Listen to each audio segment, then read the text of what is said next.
And we are back. Pokemon Platinum Hardcore Nuzlocke. We are only going to be using water-type Pokemon for this run. So right off the bat, we start with the water-type Piplup here, and we take down the Turtwig. It comes right down to the wire, but no problems there. Our rival is defeated. Our first encounter is going to be found on Route 202. It's going to be the little Bidoof here. Chuck the Pokeball and secure it. It's going to get that water typing when it evolves at level 15. And then for our Route 218 first encounter, it is none other than the Magikarp. Going to go ahead and fish that up, check the Pokeball, and secure potentially our MVP for the future. Alrighty, looking for our next team member, we pop into the Ravaged Path here and go ahead and grab the Psyduck and add it to the team. Alright, it is time to take on the first gym leader, focusing mainly on rock-type Pokemon. Roark is here, and he sends out his Geodude. It is a 3-on-3, since our cute little Bidoof is in the PC, given its normal typing. We're not using it until it gets the water typing, but Sinnoh, the little Piplup, doing wonders here, takes out the Geodude in one shot. Onix does get a Stealth Rock and a Potion for some reprieve there, but gets sniped by the bubble on the next turn. So the Penguin is just doing amazing. Happy Feet is in full swing here, and now the ace Cranidos comes down, and we don't have Water Gun. We eat a Leer right off the top. That's not what you want to see, as we are very weak defensively now. We drop Cranidos to the red, and he doesn't use another potion. He doubles down and kills our starter. Are you serious right now? We do have Orberg, our Psyduck, to finish the fight, but is this a moment where you just cut your losses, or do we die off the head? But we absolutely hold on, but we lose our potential Empoleon, and that is absolutely embarrassing, just as Roark says there. This is going to be tough to come back from, but let's see if we can do it. For our Valley Windworks first encounter, it is going to be the little Weasel here. Chuck the Premier Ball and secure it, and now we're working with a team of 4 going in against this Galactic Mars battle. It is now time to take on Commander Mars here. She's got her infamous Ugly, as well as this Zubat, who has Bite and Toxic lined up for a really good strategy of her own here. As we're just going to lean into the Growls, we're going to try to trim down the Zubat so we can potentially ramp up on her, so we have a much better chance against the Ugly. It almost feels like a Clefairy into Miltank for Whitney in the other Gen 4 and Heart Gold Soul Silver. So that's kind of what we're going for, but this Toxic is just too much. It really is. We do as much as we can with the Weasel, drop the attack by 3 or 4 there, and get the big Beaver in there for some defense curls. However, the Toxic comes down and lands on the first one, and now we are on an absolute timer. We go straight in for the rollout, potentially ramping up. However, Ugly's going to have a stab fake out lined up, interrupting that rollout, and that is really going to trim the fat on our side of the battlefield. And now all we have left is maybe some defense drops from the Rock Smash, opening the door for our next Pokemon. But even then, as you can see, Weasel and Bibarel are both bleeding out, and that leaves all of our hopes and dreams on the Psyduck here, as our only other Pokemon is the Magikarp, who really can't do much at this point in the game. So we do get a defense drop on the Rock Smash here, but the Fade Attack comes down. We are absolutely dead unless we can hold on, and the Fade Away crit comes down, and we can't outspeed, we can't outdamage, and this cat is looking to absolutely sweep us. We hold on with 1 HP. If we got a critical hit there, we may have been able to take it home as the Weasel comes down. Do we have an Aqua Jet? We absolutely don't. We did have Quick Attack, maybe could have rolled that for a crit as well, but it doesn't matter. The game is over as the Magikarp tries to take on Commander Mars's ace, and look at that tackle doing absolutely massive damage as the Fan Attack comes down. We hold on with 10 HP, we can't get a crit, and another scratch is here to stay, and we absolutely wipe on our first attempt.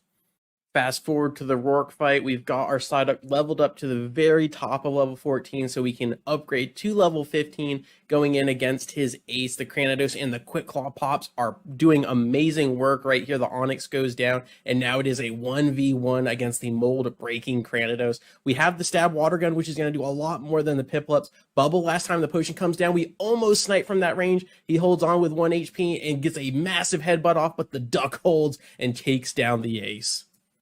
Instead of a Weasel this time at Valley Windworks, we run into a Shellos, which could potentially be the difference in this Galactic Mars battle. We'll just have to wait and see. So our second attempt here, and we're going up against Mars where we lost last time.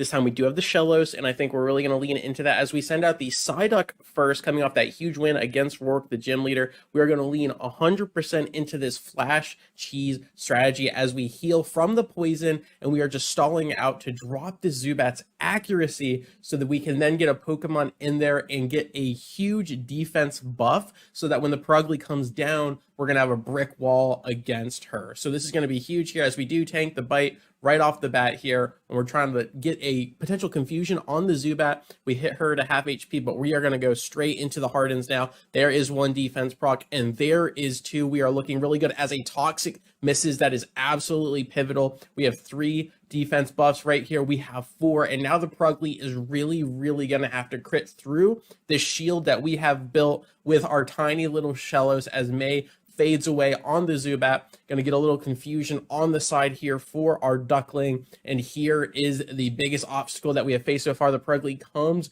down. We have water pulses lined up. We tank the fake out. We tank the scratch, and as you can see, that is not doing a lot of damage, and there is the critical hit, leaving us at 5 HP, but May is not deterred as she drops back with a water pulse, leaving Purugly in the yellow, healing back to the green with a barrier. Another water pulse comes down, leaving Purugly in the red as she fades away on herself. Commander Mars is defeated. That was really close.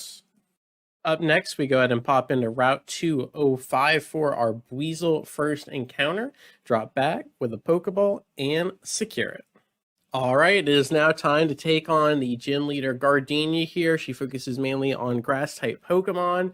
We've got the first gym badge. Can we get the second one? Gyarados is the only one that does not take super effective damage from these grass type moves. The Reflect comes down. It's going to be halving our bite damage as the Grass Knot critical hits the Sea Leviathan, and another one rains down. The Super Potion to heal the Turtwig all the way up, and our game plan is out the window. I was hoping we could just throw in Gyarados and completely brute force our way down, but the Turtwig holding on top of the critical hit is going to be absolutely devastating as we send in our Shellos, hoping to hold, as Shellos does not weigh a lot. A really decent pivot, the Rain Dance here, to counteract the potential Sunny Day, but the Razor Leaf completely cuts her health in half. Gyarados is absolutely shish kebab. We send in our Beaver. He's going to have to tank this, or she does, I should say. 45 HP. The Oran Berry is gone, and now we really have no options here. I failed to set up. We go for the Water Gun in the rain, the Sunny Day to counteract. This is a tragedy. This is an absolute tragedy. We go for a stab, headbutt, and it is a critical hit. Fade away. We do get a little bit of luck on our side as the Cherim comes down, but gets the transformation in the sun. The Magical Leaf is going to be stab super effective, and February holds with 1 HP. The headbutt comes down. This is immaculate.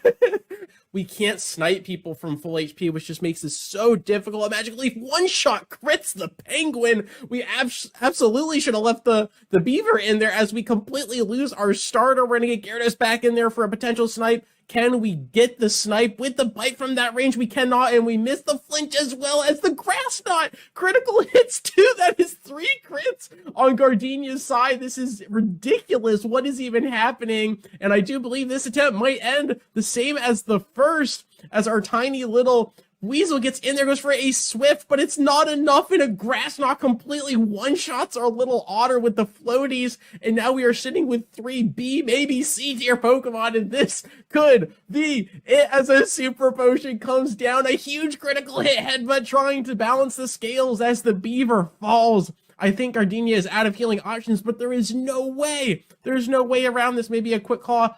Oh my god, a Quick Claw pops, and we get the confusion. It's not enough to kill Cherim as a Magical Leaf comes down, and the Duck Hole's on at 2 HP. The Duck Holes, the Grass Knot breaks through the confusion, and all we have left is a half health Shellos. Come on. You're lying, April. How about hold on till May? And it is all over. We completely wipe without even seeing the Ace Roserade onto attempt number 3. If we go for a Hail Mary quick attack, does absolutely nothing. Weasel is a sacrificial slaughter, and that just means the cute and cuddly little Shellos is going to lead the charge away from the battlefield as he holds on from the Razor or the Magical Leaf, but the Super Potion comes in and it doesn't even matter. Shellos falls. That's the 3rd attempt. Let's run it back. My gosh. As far as the 4th attempt goes, we kept the president nicknames intact. We made it all the way back to Galactic Mars, and We tried to outrun the toxic poison with the Shellos. As you can see, everybody got poisoned except for the Magikarp. And we got all of those defense buffs up, but the toxic poison was too much. We couldn't put down the cat in time, and that led us into a very, very bad situation as we try to fade away with the Primplot, but the toxic succumbs to the penguin, or the penguin succumbs to the poison as well, and that is just not what you want to see, on top of a fadeaway crit to the beaver. So we just go all in on the duckling. Madison the Psyduck just showing up again in this episode, and there's the fadeaway. So actually, Psyduck and Magikarp make it out. We don't technically lose, but I end up resetting the run anyway. And the 5th attempt ends the same. We end up wiping to Gardinia yet again. So this time, let's run it all the way back. Let's get to Gardinia. Let's throw in some fresh nicknames, and let's do it right this time. 6th attempt. Here we go. All right, we've done it. We've beat Galactic Mars. We've beat the first gym leader. We've beat our rival. We've got all 6 encounters that we've come to know and love, and we've locked in on the Spanish numbering system for this iconic run. Here we go. Can this be the one? We send out the Psyduck. We get those flashes down. We are trying to keep the team as safe as possible. We're going to go ahead and sacrifice the duckling, and the reflect ends on the same turn, which is absolutely massive, as Dose, our Bibarel, gets a huge pluck off right here, right now. We're going to swap back into the Prinplup, potentially getting some growls down, and we are just trying to work around this reflect and the sunny day potentially, since we don't want that Cherim to benefit from that either. However, the grass not working around the growl. The reflect is gone. We roll one more growl. We hold on with 6 HP. The Prinplup holds, and he has done everything that he could possibly do. And we get the Bibarel in there, and now we can go for the pluck. So potentially still 1 or 2 more turns of the reflect. We're just going to have to deal with it as we get a really good pluck down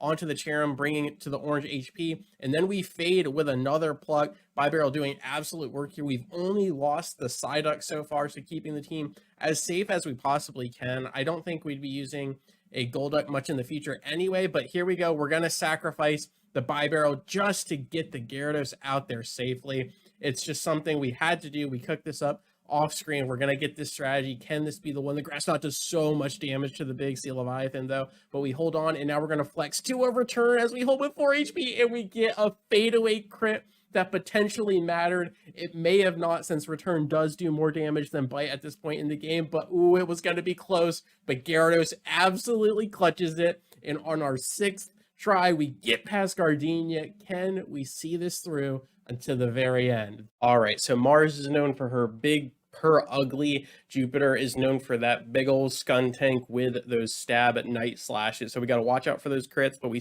send out our little Shellos here, Sace, send up the Rain Dance, potentially getting some extra damage off of the water pulses, but that probably wasn't the best idea. I think we should have just blitzed down the Zubat, as the Shellos is really hurting right now, so we're going to pivot into the Gyarados to get that Intimidate off, which is really going to hamper the non-critical hit night slashes from the Skuntank. But there is the Screech, so we are -2 defense, so we got to get out of there. The Intimidate is offsetting that by 1, but the smoke screen comes down, and now our accuracy on the Penguin's hurting a little bit, but we're going to get a little bit of an Intimidate of our own here with the Penguin. So now the Skuntank is -2 and is really favoring those smoke screens as we go for a grab, but we missed that one, and there is the Night Slash, and any crit here could be absolutely crucial for the Skuntank's success, and that is going to be the 4th Night Slash, and we are really flirting with it here. So now we're going to go back into the Gyarados, and I do believe Skuntank is floating at a -4 attack. As you see, that does absolutely nothing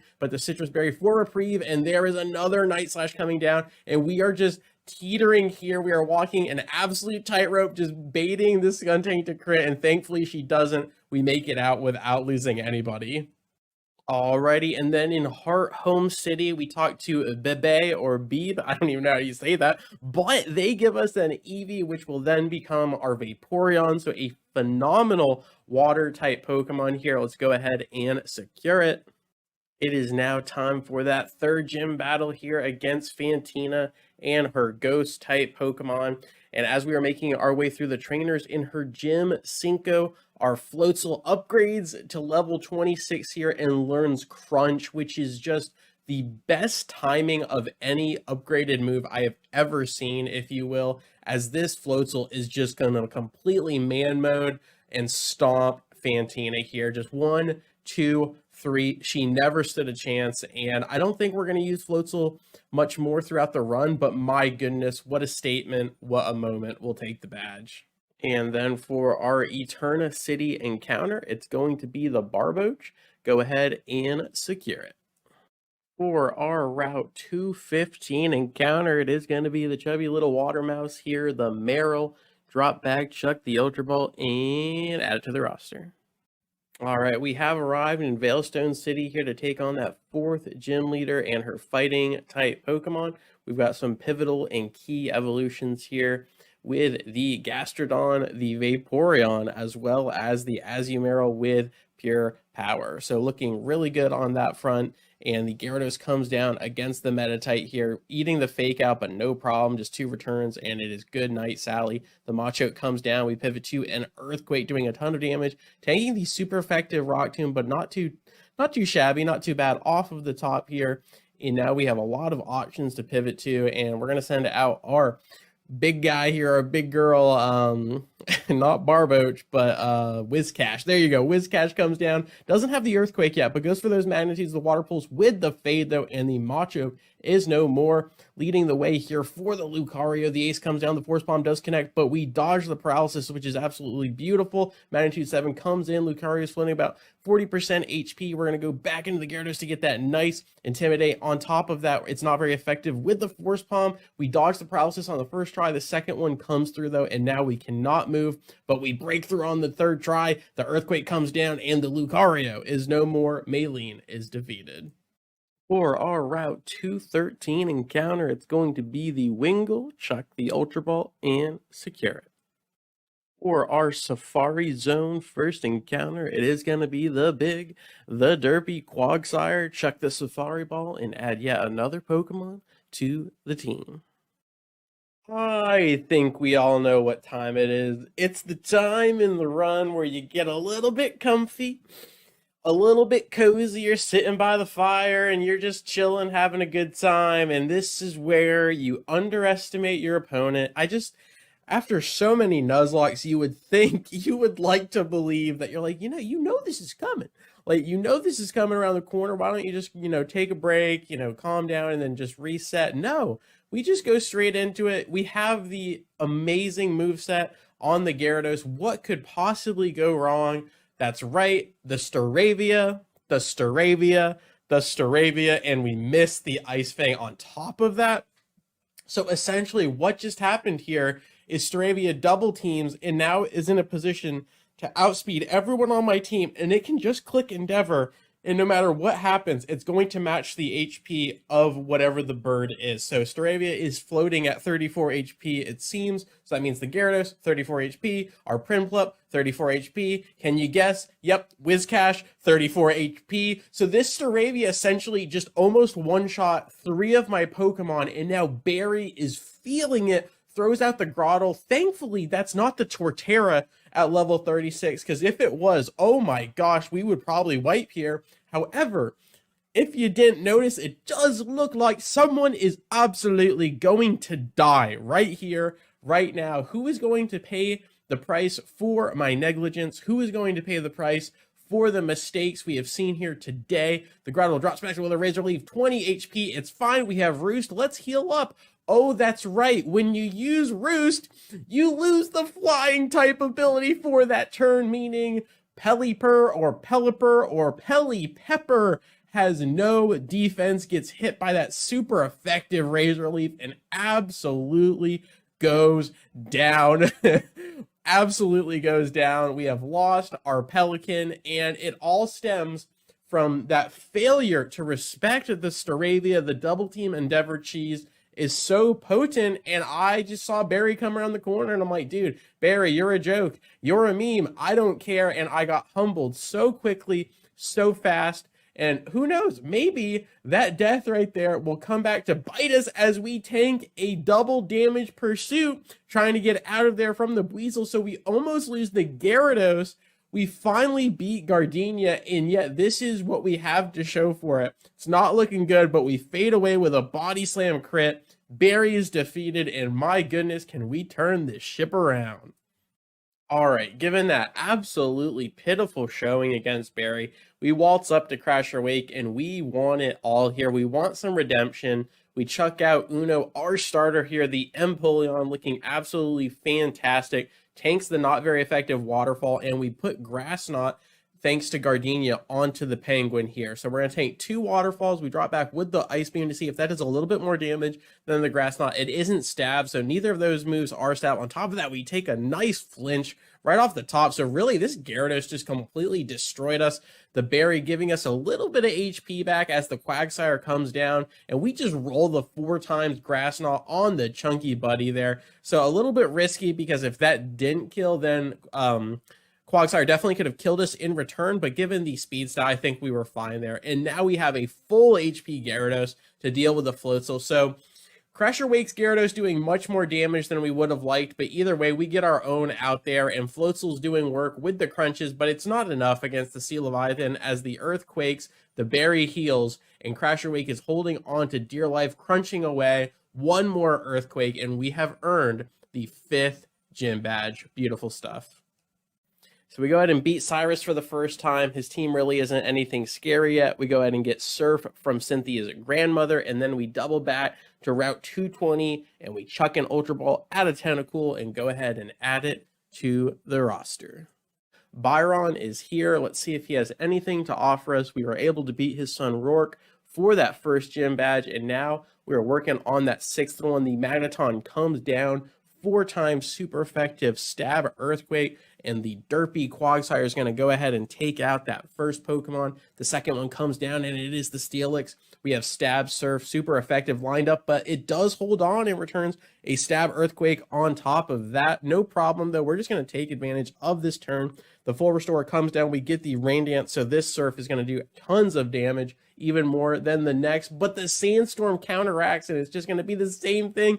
However, a critical hit completely throws it all out of the window. It doesn't matter. The Steelix is gone, and now it is the Quagsire versus the Bastiodon. As the Iron Defense comes down, we just are going to get really safe with this. We're going to set up the Yawn so that if it goes for Metal Burst, which is essentially counter and not mirror move, but counter and mirror coat, so it's special and physical returning at the same time. So a very unique move, but you still have to take that damage. So if we just put the Bastiodon to sleep, we don't have to worry about it. However, it wakes up, hits us with a Stone Edge, and then dies anyway. So Quagsire just completely 1v3s that, no problem. We secure the 6th gym badge. Everything is looking good. I can't imagine this run going terribly wrong, not in the Distortion world or anything, so don't worry about that.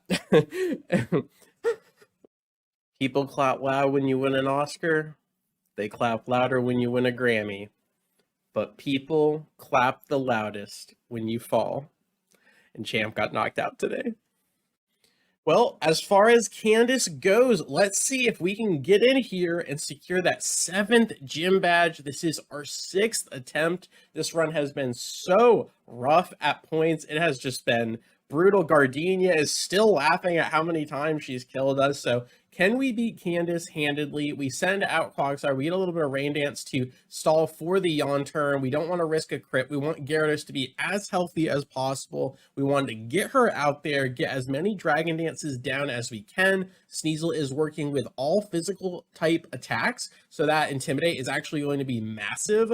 Really good stuff there. I do believe we also have the Shell Bell on the Sea Leviathan, so anytime we attack, we can just heal back up. And I'm actually going to pivot back to the Quagsire here, get a little bit greedy for a double Intimidate. That way, Sneasel really has to rely on the crit against the Gyarados to chunk us down. So that way, we're a little bit safer when it comes to 2, 3, 4 Dragon Dances. So look at that. That Fan Attack does really not much damage at all, and now Sneasel potentially can sleep for 3, 4 turns here. So if that's the case, this is absolutely GG, no surrender at 15, and another Dragon Dance comes down. Sneasel is asleep. She doesn't know what's going on right now, and Gyarados is just ramping up to the heavens, and I do believe 3, 4 Dragon Dances is enough. we go ahead and get the neutral return in there and snipe the Sneasel. The Piloswine or Piloswine comes down. We go for another full damage return, and it is a fadeaway crit on the Pillow Mammoth there. Frostlass comes down. We're going to go to the Earthquake here since return does not affect, and the Ghost Ice Ghost goes down, and then Abomasnow here to finish this fight. Can return do enough damage from that range? And it absolutely can. Candace goes down. We secure the 7th gym badge, and we might be able to pull this out. All right, you make it through the ridiculous maze, you solve the puzzle, you get it all together here, and Cyrus is just puppy guarding Giratina. The Houndoom comes down with a stab, dark pulse, critical. Tell me how you really feel, Cyrus. So we do get the yawn off. We pivot into the flamethrower. We dodge the burn. So potentially our saving grace here. We get the Gyarados in there, get 1 Dragon Dance, make it 2 Dragon Dances. On top of that, Houndoom wakes up almost instantly. I don't know if he has early bird or if he was just feeling it. On top of that, he has Thunderfang, which is quad super effective. Then the Gyarados comes out and cuts our attack with the Intimidate. So now we can't one-shot him. So I went ahead and looked up Cyrus's moveset just to open the window here to potentially get out of here without losing anybody. And we do find out that Gyarados has Earthquake on Cyrus's Gyarados has Earthquake as well as ours. So right here, we are just going to pivot and cheese. We are going to use up Gyarados' Earthquakes. We're going to get the Empoleon out there with the Steel typing, baiting the Earthquake. And now we are getting so many Intimidates down on Gyarados, who only has physical attack to deal. So this is actually going really well. So let's just keep doing this and let's see. Now, if he crits, then we are absolutely screwed. On top of that, the freeze comes down onto the Penguin. So one of our 3 healthy Pokemon is now in absolute trouble as these Ice Fangs are coming down here. The Intimidates are piling up. And I mean, as far as healthy wise, the Penguin is still almost full health, but that freeze, as we saw against Candace, can absolutely stay forever, and you could be absolutely in trouble as a critical hit Waterfall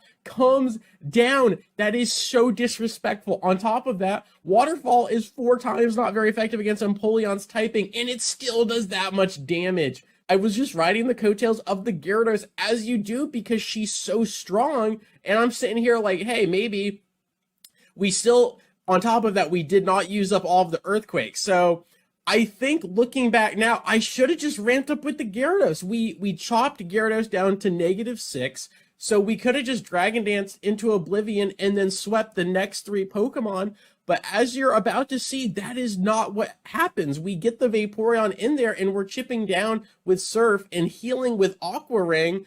But really, this Gyarados was our key to victory. I don't know what I was doing. I don't know what I was thinking, but this is going to cost us so much time, so much team morale. And the Giga Impact comes down but does no damage because -6 Intimidate is overpowered as Cracker Jacks. We clear the Gyarados. And now all of our hard work is potentially gone. We get a little Protectus, try and see what Haunchkr is going for. A Drill Peck comes down, and Vaporeon's physical defense is not great, but we do fade away on the top hat. Crow, the Weavile is here, level 48. Looking so good. We do get a Protect onto the Fake Out, so that's not too shabby, especially if Fake Out was going to crit. You don't know. But now we have a bleeding out Quagsire, a bleeding out Frozen Penguin, a bleeding out Gyarados, a completely healthy Whiscash, and again, we don't have the 6th Pokemon because the Beaver died earlier.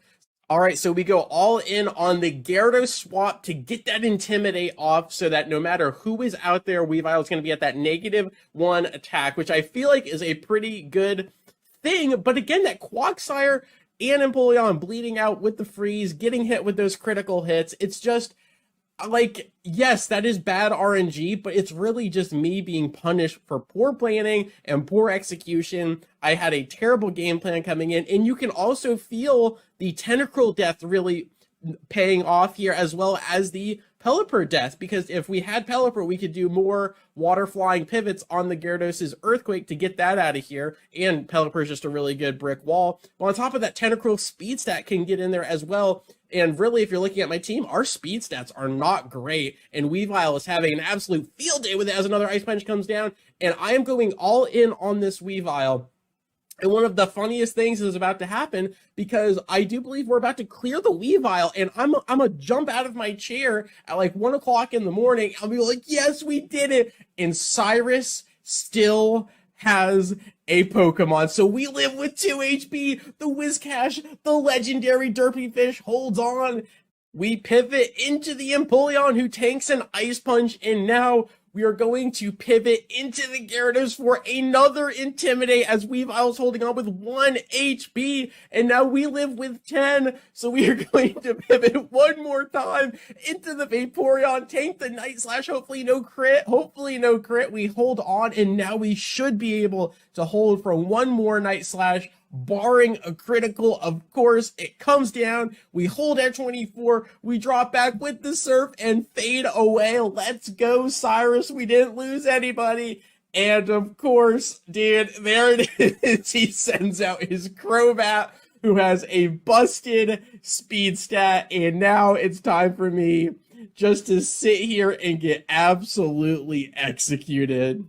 We just sit here staring at our bleeding out party. We get the Empoleon out of there with the Steel type, and we sacrifice Whiscash. Did so much work, but it wasn't enough. We get one more Intimidate off onto the Crobat, potentially helping these pivots. Maybe we can get Gyarados in there, but we're running out of HP. We're running out of time, so Crobat's -1. On top of that, Air Slash is special attack. It doesn't even matter, so maybe the Penguin can just thaw out of the freeze. We cannot, and it looks like we're gonna crawl into the freezer and die. We absolutely die, and it feels good to be good. Absolutely. We got 3 more Pokemon in the red, and Cyrus is just polishing his NBA championship ring right now. He doesn't care. He doesn't care about us. He doesn't care about you. And all he wants is to kill our Quagsire. It doesn't matter. We're too slow. Crobat has no options that could potentially miss.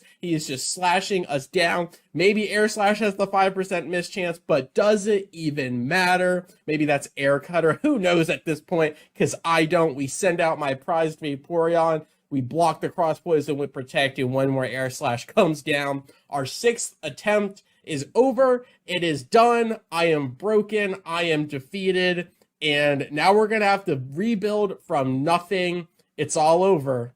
For our 7th, 8th, and 9th attempts, I make it to Gardinia and wipe and wipe and wipe. So this is it.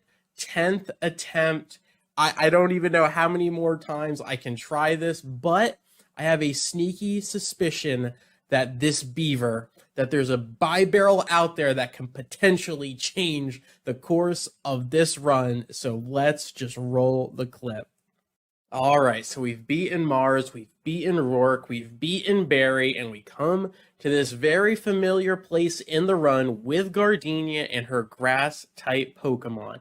What is going to be the difference this time? Well, we chuck out the Psyduck, get the Flash down. We're going to try to lower the Turtwig's accuracy. The Razor Leaf still breaks through there, does really good damage off the top. So we go for the Water Pulse, potentially for a Confusion. We get another one off before another Razor Leaf connects. So we lose Floroma here, the Psyduck, and now we pave the way for the Beaver. We throw him in there, get the Pluck. She dodges the Razor Leaf, which is absolutely huge. The Reflect fades, and then we finish off the Turtwig with another Pluck. Beautiful stuff here. The Cherrim comes down. We get the Quick Claw with a Pluck. Beautiful. Safeguard is here, and now we're going to lean into another Pluck that's boosted by the Quick Claw. This Beaver is out and about. It's the first to come. It's the first to leave as another Pluck comes down. We steal the Citrus Berry on top of that. The Stun Spore is here, but it doesn't matter as another Quick Claw pops, and we take out the ace. The Beaver single-handedly destroys Gardinia. It's the 10th attempt, and I am feeling pretty good right now. It's time to go against Barry, and as you can see, I went on autopilot. We one-shot the Staraptor, the Torterra comes down, and I line up that 4 times super effective Ice Beam. However, Torterra had different plans in mind, and he lines up that 4 times super effective Stab, Razor Leaf, and our Slug with the Water Ground typing goes down. Goodbye, Gastrodon. It wasn't your fault. It was all on me. And now it is time. Let's do it.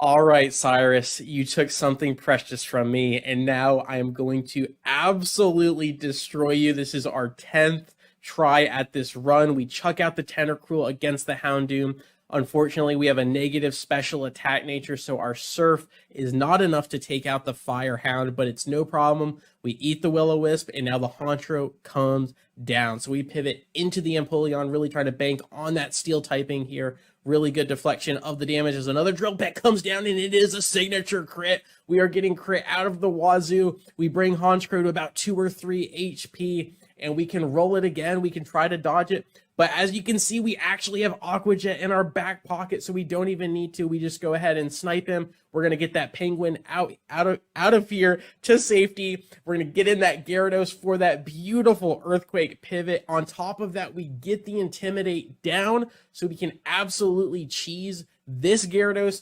This is how I completely screwed up last time. I was too afraid of losing my Gyarados, but this time we're at full HP. We do another beautiful Earthquake pivot, and now we're going to send out the Beaver instead. So now Gyarados is effectively at -2 attack or -2 attack, and we get the Yawn out there. The Beaver is kept safe by those 2 Intimidates. Make it 3 Intimidates, another beautiful Earthquake dodge, and now it is time to ramp up on their Gyarados with our Gyarados. Give me 2 Dragon Dances. I went ahead and slapped our Gyarados with an Aspure Berry. So if we do, on the off chance that we get frozen by that silly Ice Fang, we don't get cheesed, we don't get stuck here. So we are free. We are in the driver's seat. We are just Dragon Dancing to the heavens. +6 attack, +6 speed. Gyarados drops.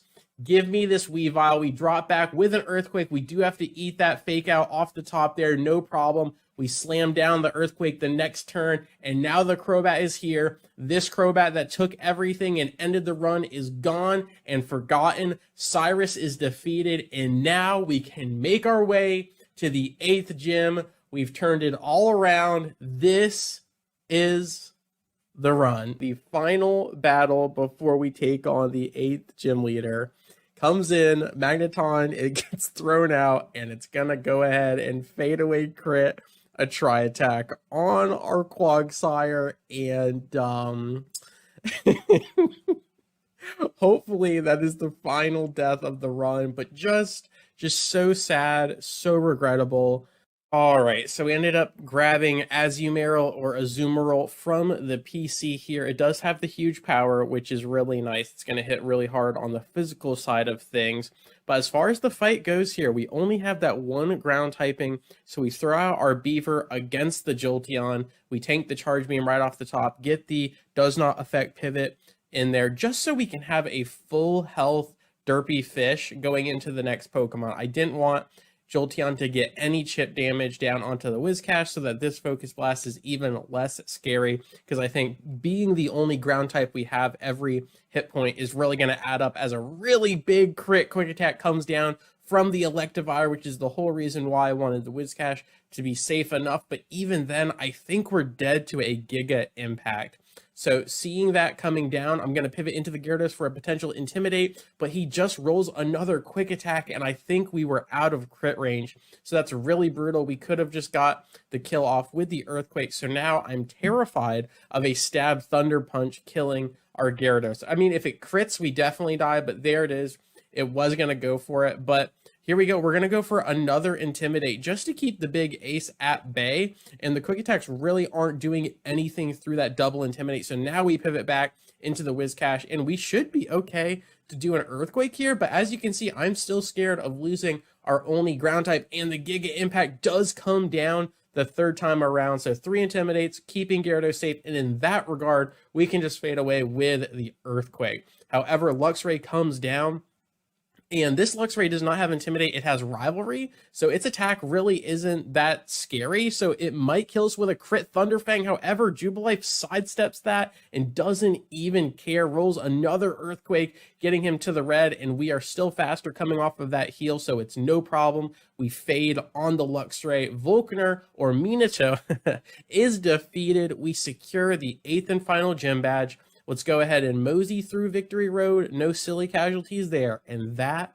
just leaves Barry. Let's do it. All right. Victory Road had nothing on our squad of 6, so we just walked right through. And now Barry is puppy guarding that Elite Four door. So we're here to take him on. The Staraptor comes down, but hangs on with 1 or 2 HP. This negative special attack nature on the Tentacruel is just brutal, as we cannot finish the Staraptor and we have to tank the Stab Aerial Ace. However, we do get the Torterra as a bonus hors d'oeuvre, if you will.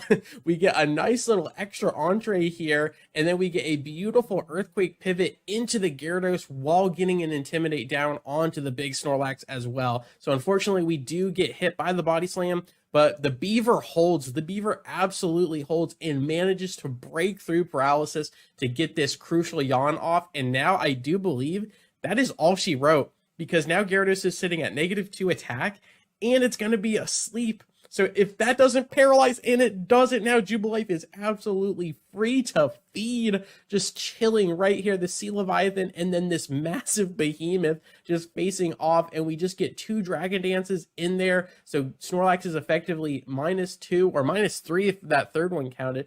It doesn't matter, it's gone, as we do get 2 Dragon Dances in, and we should be able to one-shot this Heracross given our attack stat on top of that, and that is exactly what happens. Thankfully, Heracross falls without any issues. The Rapidash comes down, and as we've seen, water versus fire is a very favorable matchup, I might say. And now the final Pokemon is the Floatzel. A little bit of water on water action. We're just going to flex an Earthquake, and I don't think the Otter with the floaties can survive. And that is that. Barry is defeated. I have got myself some rare candies, and we're going to try a little strat here of just maxing our level to the highest Pokemon in each section of the Elite Four rather than just maxing it to the final member. So these battles are going to be a lot closer in nature, hopefully, just so it can be a little bit more exciting. That being said, the Yanmega comes down looking very formidable, but I think we might outspeed given the Tentacruel speed stat, and we're going to drop back with the Ice Beam. It is not stab, but it is super effective. The Never Melt Ice isn't quite enough to finish the Yanmega, and now it's going to get evasion and speed off of that. Maybe that was a low roll. Here's the full restore. We break through the evasion, and it's not enough. The Yanmega holds with 1 HP. Once again, the Air Slash comes down. No crit, thankfully, and we get a fadeaway on the Ice Beam. That's just really nerve-wracking, because if Yanmega gets enough double teams in, we could be in trouble. But thankfully, Tentacruel coming through here. And now I am a little bit nervous of a crit Stone Edge. That will probably kill us from that range. I think 2 Surfs will do the trick, and we should outspeed. So as long as we can live whatever move Heracross does here, here's the Stone Edge, and we did not do a lot of damage there. On top of that, the Stone Edge is going to be a crit, and we lose the Tentacruel. Valor goes down to a crit Stone Edge. What we feared the most is exactly what happened. I'm thinking of checking Gyarados out there for the Intimidate, just to help the team, and then potentially pivoting into our Empoleon to eat the Stone Edge, because it won't use close combat. Here we go. Here I got a good game plan here. It's going to use Stone Edge, and it misses. That's beautiful. And now it's going to go into a close combat, which is going to drop its defenses, and that's really going to open the door right here, right now. And that means Gyarados can absolutely snipe from that range. So here we go. No crit. No crit, beautiful stuff, and now the defense is dropped on top of the physical attack, meaning this Waterfall should absolutely kill from that range, I do believe. I'm still a tad bit nervous, but we're going to go for it. We're absolutely going to go for it, and it does work out. So we lose the Tentacruel. That's really rough, but as long as we have the Gyarados intact, I think we can make this run work. So we're not going to get hung up on that too much here as the Vespiquen comes down, and it does have a nice Power Gem lined up. I don't think we can snipe with 1 Ice Fang. I'd like to get a Dragon Dance down. Gyarados' special defense is really strong, So I'm actually going to go for it. I'm going to go for the Ice Fang. Can we get a nice two-shot there? We do. The Defend Order comes down, and that does raise its defense. That does raise its defense, so I don't think we can kill. I'm still going to go for this, potentially for a high roll or a crit. We don't get it. The heal order comes down, and that is a nice heal. That is an absolute nice heal here.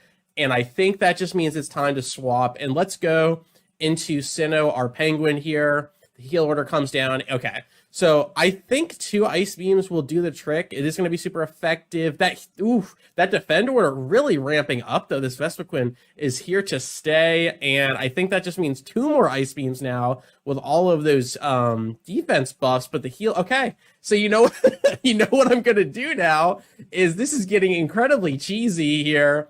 How bad is that? Ooh, that is some good damage. So now we do fall into the crit range here, but I'm going to risk it all. If we lose the beaver to a crit here, we potentially lose the run. Sandgem, can you hold? Can you be the one? Can you be the one? Absolutely. A little wiki berry for reprieve, and good God, that attack order adding up. So we're going to pivot back into the Gyarados, and we are going to ramp up as fast as we can. Thankfully, that is not very effective damage because of the bug typing. Can we get at least 2 Dragon Dances down to get that attack stat where we need it?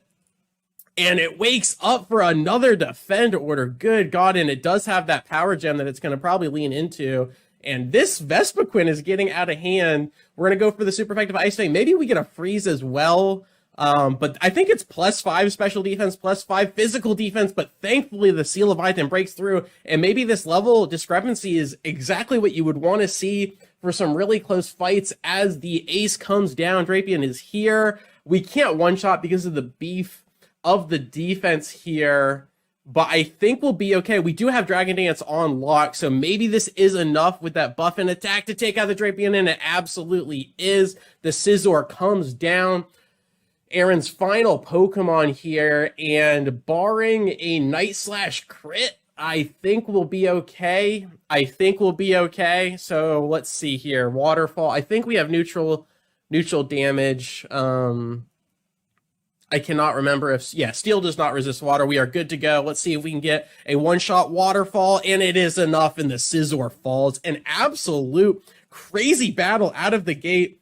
So let's go ahead and execute this game plan. We have a very clean setup with the Yanchees against the Whiscash, since Whiscash can't really do much against our Gyarados. So let's see if we can just go straight in. Sandgem drops backs with the Yawn. The Sandstorm comes down from the Whiscash. Now we are buffeted, but that should not be too much of an issue. And we are going to get right in there with the Gyarados. The Intimidate comes down. The Earth Power is completely dodged by the flying typing here, and the plan is going wonderfully. So there is 1 Dragon Dance, and honestly, we might just see this through to 6 Dragon Dances. We do have the Shell Bell on our Gyarados as well to heal up after this Sandstorm is going to chip away on us. We have 3 Dragon Dances in. Whiscash is still sleeping on the job. Make it 4. Let's do this. Come on, let's make it 5. Let's not even risk this so we don't have to roll the accuracy or anything with the potential Ice Fang, since Waterfall and Earthquake are both 100% accuracy. The Zen Headbutt comes down. No critical, beautiful stuff. The Sandstorm continues to chip away, but we are +6 now, and this Waterfall should absolutely decimate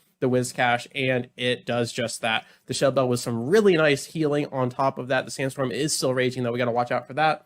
I think this is 4 times super effective. We should be just fine. Gyarados is going to be faster and stronger than all of her Pokemon, so we are good here. Let's just rinse, repeat. The Sandstorm is still cooking. Rhyperior comes down with an immaculate physical defense stat, but again, a +6 Gyarados is really just in a league of its own here, and I do believe we just drop back with another Waterfall, and this should just be good night, Sally, and that is exactly what it is. Rhyperior falls, and Bertha sends out Gliscor now, looking really good with that flying ground typing, or ground flying, I should say, which Ice Fang's 4 times super effective, but we don't even need it. Let's go for that 100% accuracy with the Waterfall, and Gliscor goes down. The Shell Bell almost bringing us back to 100% HP. The Hippowdon is here to finish the job, but can it do anything? And I dare say it cannot, as the Waterfall comes down and it drowns the glorious Hippo. Gyarados gets out unscathed. The team is safe, and now we're on to Flint, the 3rd member of the Elite Four.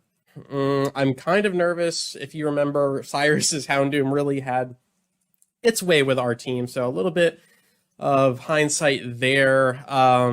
Yeah, if it's just going to wake up on the next turn, then that plan is kind of a moot point. So I think we just go in with the Surf. We are faster It's not enough to kill, and thankfully it doesn't go for the Sunny Day. It does go for the Dark Pulse, which does do quite a bit of damage. We do finish off the Hound Dog, but that is only 112 HP, and you're telling me we're going to have to eat a stab super effective Mach Punch from that range, and this Infernape just got real scary real quick. But I think we go for the Intimidate. I absolutely think we go for the Intimidate. And it goes for the Thunder Punch. It absolutely predicts. That's right, because the Beaver isn't just normal typing. It's also water. And I am a pro Nuzlocke.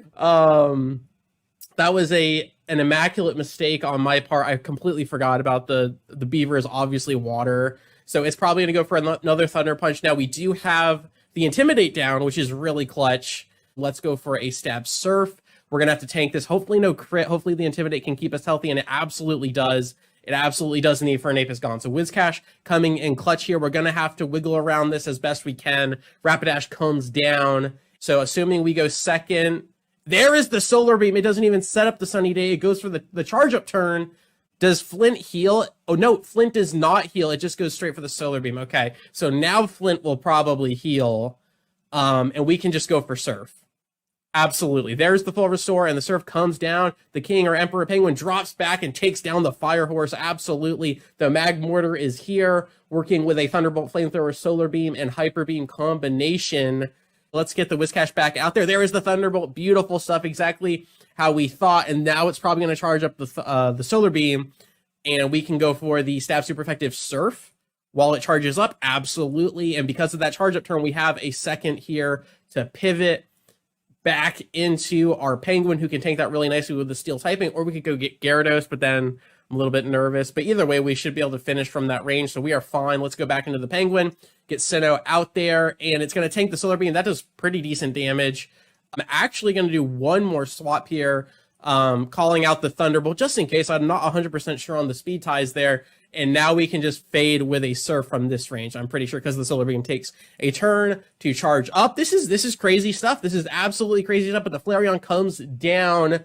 Giga Impact crit could kill us, but other than that, but the Quick Claw comes down. Whiscash brings the Ocean on top of the Flareon, and it dodges the Will-O-Wisp, the derpy fish from downtown, and it's going to go for one more, but this Giga Impact comes down, and it cannot crit, or we lose the Water Ground. Derpy fish, as the health bar continues to come down, the Surf is here, and Flint is defeated at last. We're going to go in against Lucian and his Psychic-type Pokemon. We need 15 Thunderbolts, and then it is basically GG. And now it's 100% going to use the Thunderbolt. Like, I'm confident in it. There is one. Okay, and now we're going to pivot into the Whiscash. And now give me two. All right, and now it's probably going to go Psychic. It's probably going to go Psychic. Oh, this is beautiful. Okay, now give me Psychic. Okay, and now the Steel typing is going to be beautiful. Now it's probably going to go for Reflect, if I'm being honest. But just in case it doesn't, let's get this down. Okay, there's the Reflect. So now it's going to go Psychic. All right, here we go. So we do have to play around the screens a little bit, which is going to be annoying. But it only has 10 Psychic as well. So now it's probably going to go for Thunderbolt. So give me this. That is going to be 4 Thunderbolts, I believe.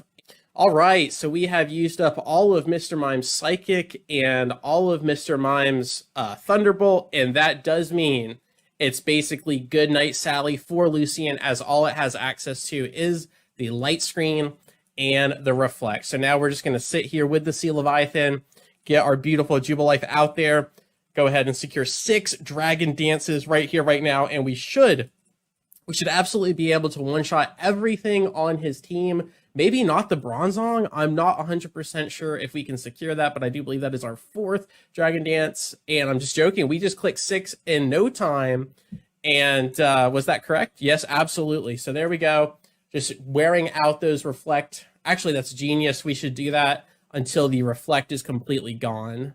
There's the Light Screen, because I do have Ethers we can use. We need that we need that Reflect to wear off.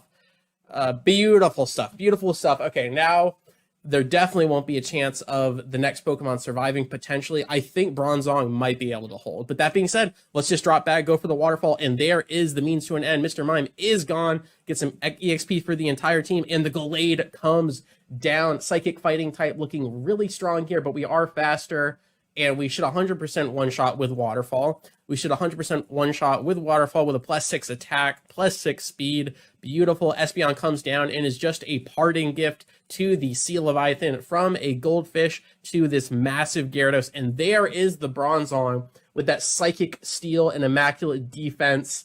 But I think we can still one-shot. I don't think we want the Earthquake, but it has Levitate, so we can't. So Waterfall should be neutral against the Steel type, and we should be just fine there. And the defense is not enough to hold. Bronzong is gone. Alakazam with a beautiful speed and special defense stat, but as far as its physical defense, it is paper thin, and Alakazam, poof, is gone. A Magician no more. Elite Four Lucian is defeated. A ridiculous cheese strat, but it kept everyone safe. The Empoleon got close to death there, but everyone's good to go. And now it is a 5v6 against champion Cynthia. Let's do this. But we're going to lean into our bread and butter strategy here with the Bibarel, the Beaver opening up with the Yawn into the Gyarados. But again, we need to watch out for critical hits, for special defense drops, and on top of that, we need to watch out for Spiritom's passive, which is pressure, meaning it's going to be using up a lot more of our power points every time we use a move.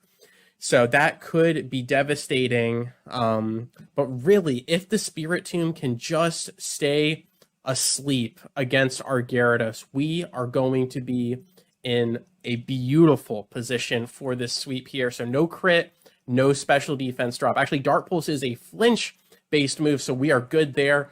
Absolutely beautiful. So let's get these Dragon Dances underway. There is one. Spiritomb is still asleep. There is two. Spiritomb is still asleep. Come on, baby girl. There is three. How about four? How about four? And Spiritomb is still asleep. Can you feel it in the air tonight? The Dark Pulse comes down, but we have a beautiful Citrus Berry. We are at 5 Dragon Dances. We are at 5 Dragon Dances. I believe we do this. We go for 6. We go for it all. No crit. No crit one shot. No crit one shot. We are beautiful. And now I do believe potentially we have won the game. Can we do this? We go in for a +6 stab Waterfall. Spiritomb is absolutely deleted into the next dimension. Togekiss comes down, and I don't think we risk the 5% accuracy on the Ice Fang, so we go for the stab Waterfall, and it is enough to take out the very cute and cuddly flying Togekiss. The Lucario comes down. We have an Earthquake lined up. We are +6 speed as well, so we outspeed the iconic Lucario. The Garchomp is here. Cynthia's pride and joy. And do you risk it all on a 5% mischance Ice Fang, or do you believe that a stab Waterfall +6 is enough to take out the pseudo-legendary? And I believe in the Waterfall. If I am wrong, we could lose it all, but we are correct. Jubilife completely flexes on Cynthia's ace, and now the Milotic is here. I think we can go for a stab Earthquake. Again, that +6 attack is everything. Milotic falls. That is no Feebas, but it still falls. And now the Roserade is here, holding both bouquets. But really, it's time for our flowers as we drop back with the Earthquake. It is neutral, given the poison typing. And Cynthia, she stands tall, but she falls to the Gyarados. Absolutely ridiculous stuff. It took 10 attempts. Our 6th attempt, we had it in the bag, and we threw it away to Cyrus in the Distortion world. And now, sweet, sweet redemption is here. We make it to the Hall of Fame. Professor Rowan here helping us out as well. This was for the Tentacruel. This was for the Derpy Quagsire. This was for our Slug, our Gastrodon, and this was for our little Psyduck who gave his heart, his soul to Gardinia to make this run possible. MVP pretty much goes to Gyarados, but the Gyarados wouldn't be anything without the Bibarel setting up all of those yawns. So who knows, maybe we give the MVP to Sangem, the Bibarel, who clutched against Gardinia and paved the way for the Gyarados this entire run. Thank you so much for your time. I really do appreciate it. And I will catch you on the flip. Peace.